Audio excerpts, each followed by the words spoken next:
Multiculturalism was mostly fucked up by France, the way I read history. Damn France. Prior to the French Revolution, Europe was pretty cool about this. If the king of Hungary or wherever happened to have a ghetto city that was majority Spanish, cool. More taxes for the king of Hungary.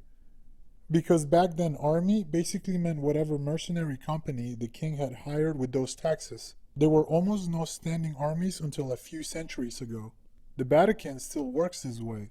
It rents the private military contractors known as the Swiss Guard. Then along comes the French Revolution, shouting death to the king, and in the process of abolishing the monarchy, abolishes the separation of army and state. She owned that for a minute.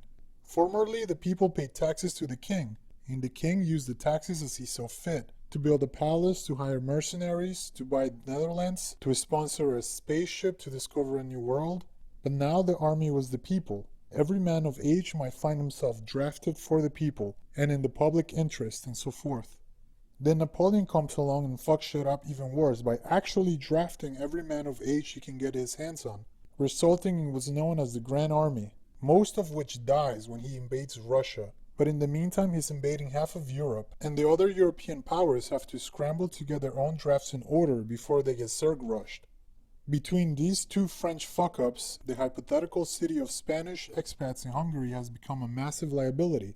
Instead of providing taxes for an army, it now has to provide soldiers, Spanish soldiers, which might have difficulty integrating with the mostly Hungarian draft army replacing the mercenaries. Never mind how bad this could get if Hungary finds itself at war with Spain. Suddenly those expats aren't tax-paying subjects anymore, but a potential fifth column. Which means that local culture and oddities and expats have to be ruthlessly crushed, integrated, their identity rewritten. New nationalisms are invented on the spot.